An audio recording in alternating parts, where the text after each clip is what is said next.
How good is Burst TK? Well, it's actually relatively strong. You can get an insane amount of burst potential while having good sustained damage overall, and still remaining relatively tanky and having an insane amount of sustain. If you don't believe me, well, roll the clips.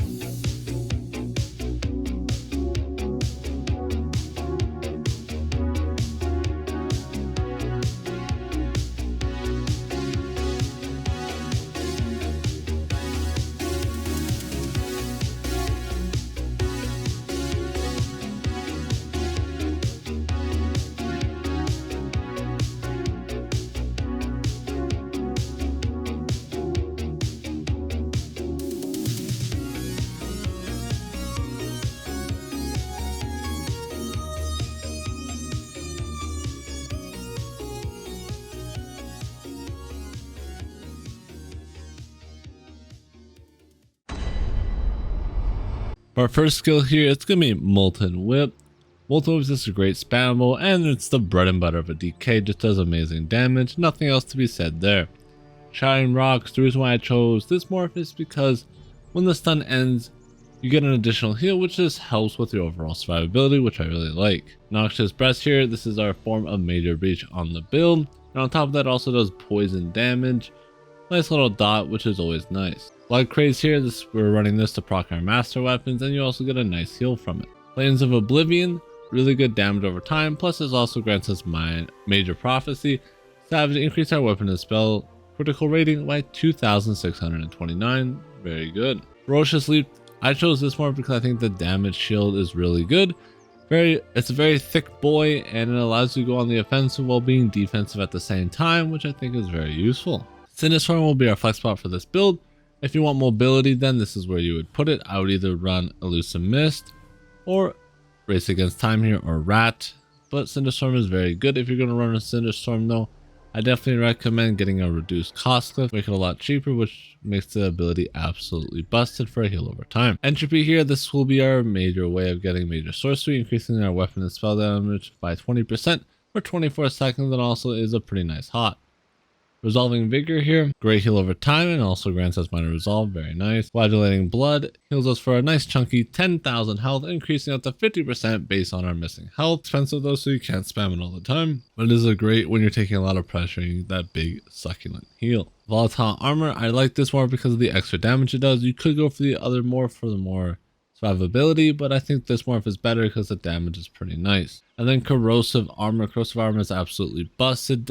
Basically gives you your direct damage, ignores physical and spell resistance, which gives you an insane amount of extra damage, and it also gives you a nice dot and makes you insanely tanky for 12 seconds. Just an amazing ult.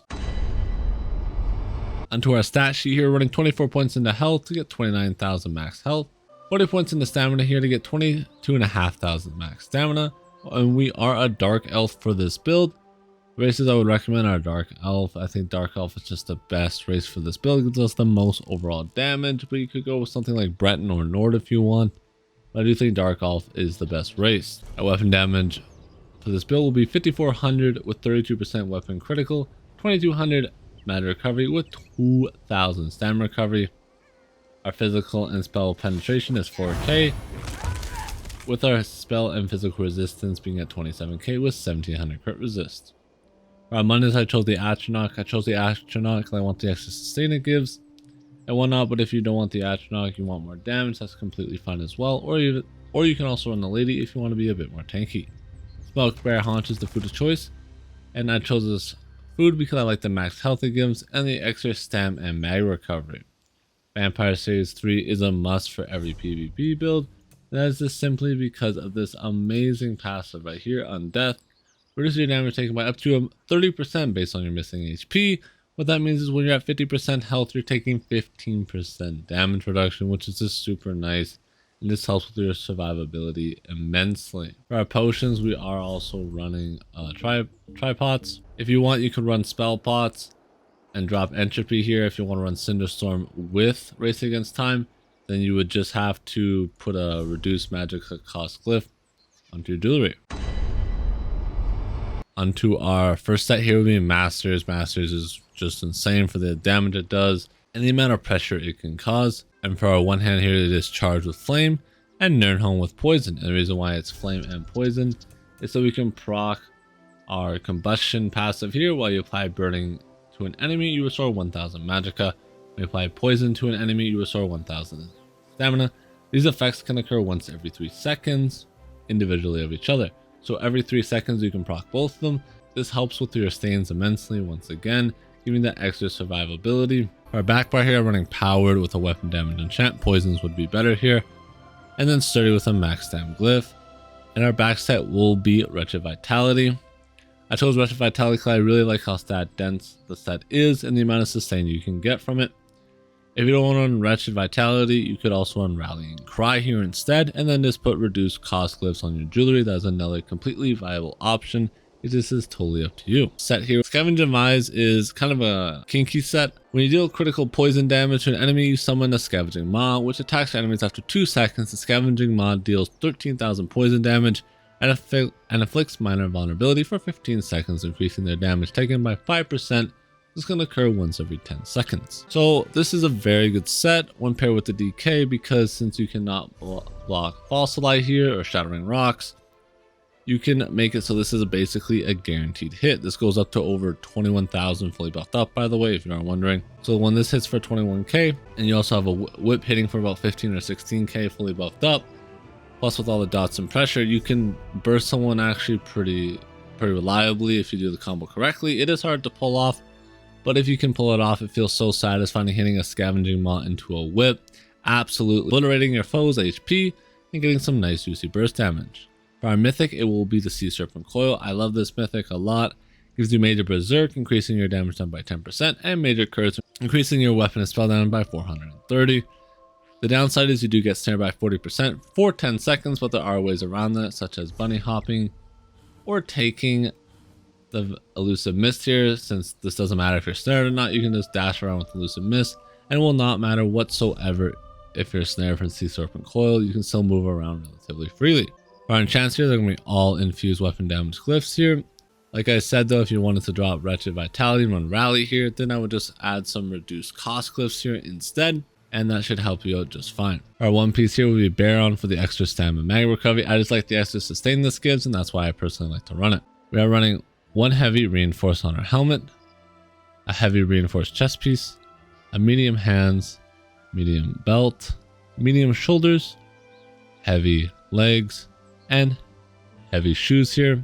Reinforced, impen, and impen. All prismatic glyphs if you are wondering, to get the most overall stats. Onto our CP here. Our CP running Ironclad to reduce the damage we take from direct damage by 6%.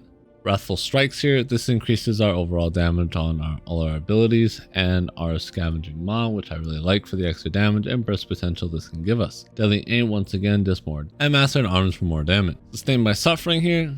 We have no ways to cleanse negative effects on this build, so having this will always be up 100% of the time, giving us an extra juicy 150 Magicka and stamina recovery at all times. Relentless. Whenever being feared or stunned, you gain major protection for 3 seconds, reducing your damage taken by 10%. This is very strong in my opinion, because when you get CC, this is where you'll be taking a brunt of the damage. This will not be able to block, roll, or do anything, and this is when people will most likely try and line up their burst combo. It's when you're CC'd as well, so having that 10% damage reduction is very nice in my opinion. Pain Refuge, once again, we have no way to cleanse those pesky negative effects, so this is very nice since it reduces our damage taken by 2% for every 2 negative effects on us, up to a maximum of 20%, and this stacks up very quickly, especially when you're in an outnumbered situation. Survival Instinct, while affected with the satisfactory core combat skill, cost 25% less. This is very good on our stamina sustain, since it reduces our roll dodge and break free cost by quite a bit. For our green tree, I recommend running Ore Mount, Gifted Rider, Rationer, and Liquid Efficiency. The way you want to play the build is pretty simple. You just want to pressure your opponent as best as you can when everything is up. Make sure you have all these hots up on the back bar. Then you just want to pressure your opponent as such. Make sure your master is always up. And it's basically you just want to wait until you get a crit poison strike, which shouldn't take too long. Which should not take too long. And once you get the crit poison strike, you go for the fossilize, and you just hit him with the whip combo. So you just wait, and then a whip fossilized whip is the ideal way to play the build, but sometimes that won't be able to happen, and you should just fossilize whip anyways. You always want to be using Shattering Rocks. To keep up your minor brutality, by the way, I mean your weapon damage by 10% for 20 seconds, which is very nice, and gives you some nice juicy extra damage. As you can see here, our weapon damage goes to 6100 when that baby, and then when our scavenging mod comes out, it does 21,000 damage. And if you compare that with our whip, fully buffed up, it does a bunch of combo damage, resulting in some nasty bursts. As you can see here, our whip does 16,000. So those two combining, hitting when the target cannot block, is super good, and it's very rewarding when you land the combo correctly. If you guys have any questions regarding the build, I'll be happy to answer anything down in the comments below. And with that, hope you guys did enjoy the video.